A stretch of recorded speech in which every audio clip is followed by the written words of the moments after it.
Car ఉంటే ఇల్లు రాదు, మరి ఏముంటే ఇస్తావు ఇల్లు? కారు, జీబు, ఆటో ఉంటే ఇల్లు రాదు అంటున్నావు, మరి ఏముంటే ఇస్తావు?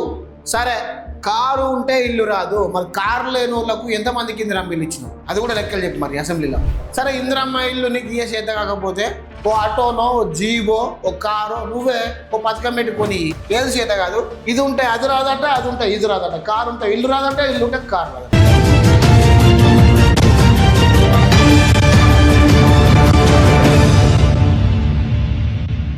అందరికీ నమస్తే, వెల్కమ్ టు జీనియస్ గ్లోబల్. నేను మీ గణేష్. ప్రతి ఒక్కరు ఇందిరమ్మ ఇల్లు కోసం ఎదురు చూస్తున్నారో ఈ వీడియో వాళ్ళకి షేర్ చేసే ప్రయత్నం చేయండి. తప్పకుండా మీరు షేర్ చేయాలి, వాళ్ళకి నిజాలు తెలియాలి. దీని మీద మంచి కంటెంట్ చేస్తా ఉన్నా. ఇందిరమ్మ ఇల్లు విషయం మీద చాలా మంది అసంతృప్తిలో ఉన్నారు కదా, ఈ వీడియో చూడండి, అంతే ఇక మీకు తెలిసిపోతుంది. ఒక సబ్స్క్రైబ్ కూడా చేసే ప్రయత్నం చేయండి. కారు ఉంటే ఇల్లు రాదు, మరి ఏముంటే ఇస్తావు ఇల్లు? కారు, జీబు, ఆటో ఉంటే ఇల్లు రాదు అంటున్నావు, మరి ఏముంటే ఇస్తావు? సరే, కారు ఉంటే ఇల్లు రాదు, మరి కారు లేని వాళ్ళకు ఎంతమందికి ఇందిరమ్మ ఇల్లు ఇచ్చినావు? అది కూడా లెక్కలు చెప్పు మరి అసెంబ్లీలో. కారు ఉంటే ఇల్లు రాదు, కారు లేని వాళ్ళకి ఎన్ని ఇల్లు ఇచ్చినావు? ఇది కూడా చెప్పాలి కదా. ఇంతకుముందు దళిత బంధులో కార్లు ఇచ్చిరు చాలా మందికి. అంటే కార్లు కాదు, అమౌంట్ ఇస్తే మన వాళ్ళు చాలా మంది డ్రైవర్లు కార్లు కొనుక్కున్నారు. సరే, నువ్వు దళిత బంధులా ఇచ్చినావు అంటే అప్పుడు కేసీఆర్ నిజంగా ఇంటికి పెద్ద కొడుకై ఇచ్చిండు, దళిత బంధు ఇచ్చిండు. అట్లనో ఇట్లనో డ్రైవర్లు కార్లు అవి కొనుక్కొని జీవనం సాగిస్తున్నారు, మళ్ళీ ఇల్లు కూడా కట్టుకుంటారు. సరే, వాళ్ళని వదిలేయి. డ్రైవింగ్ పోయేటోళ్ళ పరిస్థితి ఏంది మరి? కార్ డ్రైవింగ్ చేసుకుంటూ నెలకు 6,000-7,000 రూపాయలు సంపాదించుకుంటూ మరి ఇందిరమ్మ ఇల్లు ఇస్తలేవు మరి నువ్వు ఎందుకు ఇస్తలేవు? ఇప్పటికీ స్టిల్ L2 లిస్టుకు సంబంధించిన క్యాండిడేట్లు ఎవరైతే ఉన్నారో రెంటల్కు ఉండి భూమి జాగలేని వాళ్ళకు ఇంతవరకు ఒక్క ఇందిరమ్మ ఇల్లు కట్టేయలే నువ్వు. మరి వాళ్ళకి ఎన్నడు కట్టిస్తావు? వాళ్ళ పరిస్థితి ఏంది? 99 రోజుల ప్రణాళికలు పెడతాను. మరి అందా ఇందిరమ్మ ఇల్లు అని ఒక అంశం ఏం మెన్షన్ చేయలేదుగా. మరి విద్య, వైద్యం, ఆరోగ్యం, అది ఇది అని చెప్పి చాలా వరకు పెట్టినావు. ఇందిరమ్మ ఇల్లు కూడా నిరుపేదలకు కట్టించాలి అని చెప్పి వాళ్ళ ఒక వారం కేటాయించలేదు. దానికి ఎందుకో మరి ఎందుకు కేటాయించలేదు? ఒక పని చేయి మరి. సరే, ఇందిరమ్మ ఇల్లు నీకు ఏ చేత కాకపోతే ఓ ఆటోనో, ఓ జీబో, ఓ కారో నువ్వే ఓ పథకం పెట్టుకొని ఆ ఎస్సీ కార్పొరేషన్ దాంట్లోనో, ఎస్టీ కార్పొరేషన్ దాంట్లోనో, బీసీ కార్పొరేషన్ దాంట్లోనో, మైనార్టీ కార్పొరేషన్ దాంట్లోనో ఏదో ఒక కార్పొరేషన్ పెట్టి సబ్సిడీ లోన్లు ఇచ్చి ఒక కారో, ఆటో నువ్వు ఓలించావు అనుకో, అది నడుపుకుంటే వాళ్ళు ఇల్లు కట్టుకుంటారు. మళ్ళీ ఇందిరమ్మ ఇల్లు ఇవ్వాల్సిన అవసరం లేదుకుంటే అయిపోతుంది, అంతే కదా. అయితే ఇల్లు లేకపోతే కారు ఏదో ఒకటి చేయి. కారు ఉంటే ఇల్లు రాదు, ఇల్లు ఉంటే కారు రాదు అన్న ముచ్చట మాత్రం చెప్పకు. ఎన్నికల ముందు మరి ఈ ముచ్చట అయితే చెప్పలేదు కదా. మరి కనీసం మీ అందరికీ ఇందిరమ్మ ఇల్లు ఇస్తాం అని చెప్పి వాగ్దానాలు ఇచ్చారు. కానీ కారు ఉంటే ఇందిరమ్మ ఇల్లు ఇయ్యం, ఆటో ఉంటే ఇందిరమ్మ ఇల్లు ఇయ్యం, జీబు ఉంటే ఇందిరమ్మ ఇల్లు ఇయ్యం అని చెప్పి ఎవ్వరు చెప్పలేదు కదా. ఏ మంత్రి చెప్పలేదు, ఏ ఎమ్మెల్యే చెప్పలేదు, ఏ ఎంపీటీసీ చెప్పలేదు, ఏ సర్పంచ్ చెప్పలేదు, ఏ జడ్పీటీసీ చెప్పలేదు, ఎవ్వరు చెప్పలేదు. ఇందిరమ్మ ఇల్లు పేదలకు ఇష్టం అని అన్నారు. ఇవన్నీ ఇన్స్ట్రక్షన్స్ ఎలక్షన్ మూమెంట్లో మరి ఈ విధంగా చెప్పే ఉంటే మరి ఓట్లు వేసేవాళ్ళు కాదు కదా నీకు. ఓట్లు వేసుకున్నాక ఒక మాట, ఓట్ల ముందు ఒక మాట అన్నట్టున్నది కథ ఇది. అందుకోసమే ప్రజలారా చూడండి, వాళ్ళ అవసరాలకు, వాళ్ళ గెలుపు కోసం వాళ్ళు ఎప్పుడైతే ఓట్లలో నెగ్గించుకోవడానికి, మిమ్మల్ని అట్రాక్ట్ చేయడానికి ఇటువంటి పథకాలు పెడతారు. తర్వాత ఓడెక్కిన గవ్వడం మల్లప్ప, దిగితే పోవడం మల్లప్ప, డైరెక్ట్ కదా. ఇక మళ్ళీ వేరే ముచ్చట్లేదు, మళ్ళీ మాట్లాడలేదు. ఇక దళిత బంధు అంశం చూసుకుందాం. దళిత బంధు అంశం ఆనాడు కేసీఆర్ ఇంటికి పెద్ద కొడుకయ్యి దళిత బంధు ఇస్తే చాలామంది దాంట్లో వచ్చిన అమౌంట్ తోటి కార్లు, జీబులు ఏదో సమ్ కొనుక్కొని నడిపించుకుంటారు. ఒక ఇంటికి పెద్ద కొడుకు ఎవరన్నా ఉంటే వాళ్ళకు ఉపాధి దొరుకుతుంది. ఓ ఇల్లు ఏదో కట్టుకున్నారు, రేకుల షెడ్ ఏదో కట్టుకున్నారు. సరే, ఏ విధంగా అయితే సంసారం చేస్తున్నారు, మిడిల్ క్లాస్ బతుకును వెళ్తున్నారు. మరి ఆ దళిత బంధు అన్న మరి ఫ్రీజ్ అయిన అమౌంట్ రిలీజ్ చేయను. మా మంత్రి కాన్స్టిట్యున్సీలో దగ్గర ఎంత అన్న 200-300 మంది ఉన్నారు. కలెక్టర్ లాగిర్లో ఆగిపోయిన అమౌంట్ అవన్నీ ఫ్రీ చేస్తే 4 ఇందిరమ్మ ఇల్లు ఇచ్చినాడు తప్పుతుంది నీకు. ఆ దళిత బంధు ఇస్తే కార్లో, జీబులో కొనుక్కొని బతుకుతారు వాళ్ళు. మరి అవన్నీ ఇస్తే సరిపోతాయి కదా. మంతనీలో దగ్గర 200 నుంచి 300 మంది అర్హులైన వాళ్ళు ఉన్నారు. కలెక్టర్ అకౌంట్లో అమౌంట్ డిపాజిట్ అయి ఉన్నాయి. ఆ అమౌంట్ రిలీజ్ చేస్తే అందరికి పడిపోతాయి, కార్లో, జీబులో కొనుక్కుంటారు. ఇక నువ్వు ఇందిరమ్మ ఇల్లు నేను అడగారు, ఇక అయిపోతుంది. నీ బాధ నువ్వు తీసుకో. కారు ఉంటే జీబు రాదు, జీబు ఉంటే ఇల్లు రాదు అన్నట్టుగా ఇక నువ్వు పెట్టుకున్నా ఏం కాదు, అది ఏం చేసినా ఏం కాదు. వాళ్ళ బతుకుతారు. ఏదో విధంగా 2-3 సంవత్సరాలు కారు ఆటోను నడుపుతారు, ఇల్లు కట్టుకుంటారు. మరి ఆ దళిత బంధువుకు సంబంధించిన నిధులను రిలీజ్ చేయి. ఆ విధంగానే నా ఎంప్లాయ్మెంట్ దొరుకుతాయి వాళ్ళకు. అది చేత కాదు, ఇది చేత కాదు, ఏది చేత కాదు. ఇది ఉంటే అది రాదట, అది ఉంటే ఇది రాదట, కారు ఉంటే ఇల్లు రాదట, ఇల్లు ఉంటే కారు రాదట. ఏం చెప్తావా నువ్వు? పాత కార్లు కొనుక్కొని ఉపాధి పొందుతున్న పేద డ్రైవర్లు, మరికొందరికి దళిత బంధులో 4 వీల్ మంజూరు. వీరంతా పేదలైన పథకానికి అనర్హులే. మరి పాత కారు అయితే కొత్త కారు అవుతుంది. ఆయన ఏమంటున్నాడు? పాతదా కొత్తదా కాదు, కారు ఉంటే ఇల్లు రాదు. ఇందిరమ్మ పథకంలో ఇబ్బందిగా మారిన నిబంధన. నువ్వు పాతదా కొత్తదా డొక్కుదా ఊసేదా అతుకున్నదా కాదు, నీ పేరు మీద కారు ఉంటే నీకు ఇల్లు రాదు. అంటే వీళ్ళు చెప్తున్నా ముచ్చట్లు ఇవి. ఏదో అట్లా చెప్తారు, 4 రోజులు కాలం కలుపుతాం అని చెప్తాడు. ఉమ్మడి కరీంనగర్ జిల్లాకు చెందిన సంజయ్కి ఇందిరమ్మ ఇల్లు మంజూరైందట.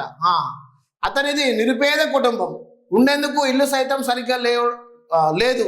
దాంతో ప్రభుత్వం ఇచ్చే 5 లక్షల ఇల్లు నిర్మించుకోవాలని అనుకున్నాడు. కానీ అంతలోనే అధికారులు బాంబు పేల్చారు. ఆయనకు ఒక కారు ఉన్నది, దానిని క్యాబ్ నడిపిస్తున్నాడు. రోజువారీ డ్రైవర్ ఉద్యోగం చేస్తేనే ఆయన కుటుంబం గడిచేది. వచ్చిన డబ్బుతో కారు ఈఎంఐ కట్టుకుంటూ కుటుంబాన్ని నెట్టుకొస్తున్నాడు. కానీ ఇందిరమ్మ ఇల్లు ఆధార్ విచారణలో అతనికి కారు ఉన్నట్టుగా వెల్లడైంది. దాంతో ఆయనకు మంజూరైన ఇంటిని రద్దు చేశారు. ఏం చేయాలో తెలియక సతమతం అవుతూ అధికారులు చుట్టూ తిరుగుతున్నాడు. ఇక చెప్పేది ఏమున్నదయ్యా?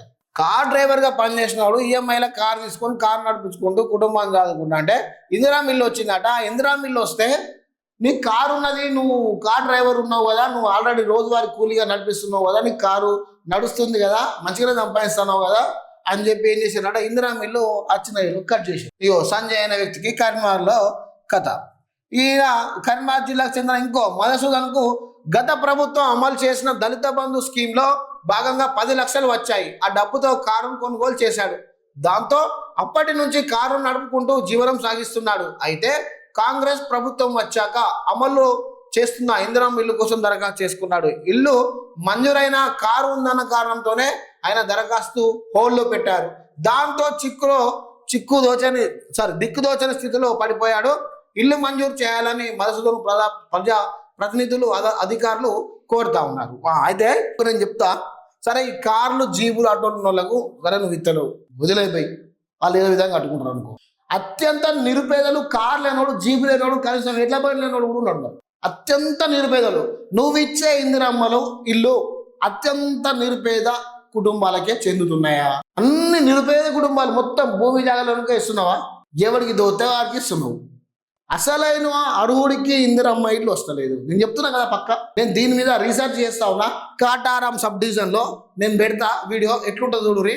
ఇందిరమ్మ ఇల్లు ఎవడు పేదోడు, ఎవడు బలిసినోడు, ఎవరికి కావాలి, ఎవరికి ఇచ్చిర్రు, దీని మీదే నడుతుంది వీడియో. ఇందిరమ్మ ఇల్లు కాటారం సబ్ డివిజన్లో పేదోడికి వచ్చినాయా, ఉన్నోడికి వచ్చినాయా, కార్యకర్తలు పెట్టించుకున్నాడా, డబ్బులు ఇచ్చినోడికి ఇచ్చిరా, ఎవరికి ఇచ్చిర్రు అనే దాని మీద పూర్తి వీడియో పెడతా, మీరు చూస్తూనే ఉండండి.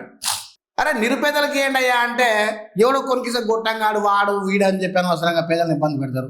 ఒకవేళ ఏ చేత కాకపోతే బంధు పెట్టుర్రి, అది చేత కాదు, మళ్ళీ అది బంధు పెడితే మళ్ళీ పుష్కరి విద్యమానం పోతుంది, మళ్ళీ అది ఒకత మళ్ళీ అట్లుంటుంది వీళ్ళతో. ఇక రాష్ట్ర వ్యాప్తంగా 3,68,540 ఇండ్లు ఇప్పుడు మన వాళ్ళు కట్టడానికి రెడీ ఉన్నారట. ఇదివరకు మంజూరు చేస్తున్న ఇల్లు 2,50,000 అయితే రాష్ట్ర వ్యాప్తంగా పనులు నడుస్తున్న ఇండ్లు 3,68,540 ఇండ్లు వచ్చినాయట. ఈ ఇండ్లు ఎవరికి వస్తున్నాయి, ఎవరికి పోతున్నాయి, ఏడబోతుంది? కొంతమంది ఎంపీడీఓ పెండింగ్ అని చూపెడుతుంది, కొంతమంది కలెక్టరేట్లో చూపెడుతుంది, కొంతమంది మొత్తమే లిస్టుల పేరు చూపెడతలేదు. కార్యదర్శులు, కమిటీలు దగ్గరున్న ఇంకా ఎంపీడీఓలు వీళ్ళందరూ కలిసి ఒక లిస్టు ప్రిపేర్ చేసి కలెక్టర్ దగ్గర పంపితే కలెక్టర్ దగ్గర నుంచి వచ్చేది ఒక లిస్ట్ అయితే, ఈడనేమో పేదోని సెలెక్ట్ చేసి పంపిస్తే అక్కడ ఉన్నాయేమో ధనవంతుడికి వస్తుంది, ఉన్నోనికి ఇందిరమ్మ ఇల్లు మళ్ళీ వస్తుంది. ఏమి రవాయి అంటే ఏం లేదు, అన్ని మూసుకొని సపరేదేక కూసుముడే. ఎందుకు అంటే ఆడికి పోయి నా ఇల్లు లేదని అడిగేటట్లేదా, ఒక్కసారి పోతే కలిసి చూడు కదా కలెక్టర్. ఇప్పుడు మళ్ళీ చూడిగో రేవంత్ అన్న 99 రోజుల ప్రణాళిక పెట్టిండు. 99 రోజుల ప్రణాళికలో ఇక ఎవరు దొరకరిగా, లాస్ట్కు జూనియర్ అసిస్టెంట్ కూడా దొరకడు. వీళ్ళందరూ పోయి గ్రామాలలో ఉంటారు. గ్రామాలలో ఉండి ఇక వీళ్ళ పని వీళ్ళది, వాళ్ళ పని వాళ్ళది ఇలా పెట్టిండయా 99 రోజుల ప్రణాళిక. 99 రోజుల ప్రణాళిక అయితే ఘోరంగా ఇప్పుడు దొరకడు ఉండదు. ఇక మళ్ళీ ఏం చేయాలి అంటే మళ్ళీ అధికారులను 100 రోజులు ఆఫీసులలో ఉండకుండా, ప్రజలకు కలవకుండా తిప్పుతూనే ఉండాలి. తిప్పుడు అదే పని ఇక. ఒకవేళ మన అన్న ఉంటే ప్రజలు వచ్చి ఈ పథకం కావాలి ఆ పథకం కావాలి అని చెప్పి అడిగారు అనుకో, మళ్ళీ వీళ్ళు ఏం చెప్తారు? వీళ్ళు చెప్పడానికి ఏం లేదు.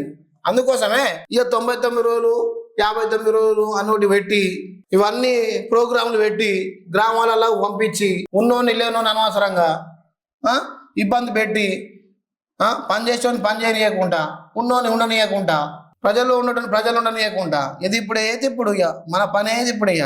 ఏమైందయ్యా అంటే ఏం లేదు, మళ్ళీ రాపో, రేపు రాపో, అంతే. రేపే ఏది ఉన్నా రేపు రాపో అవుతుంది పని. కానీ అది ఏంది లేదు, చేసింది లేదు.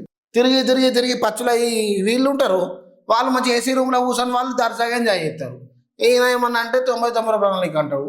ఈ 99 రోజులు మరి ఎన్ని రకాలుగా ఎంతమందికి న్యాయబద్ధం చేస్తారు, మరి న్యాయాన్ని పంచుతారు, ఎంతమంది విద్య ఇస్తారు, ఎంతమందికి వైద్యం ఇస్తారు, ఇక చూద్దాం అయ్యా.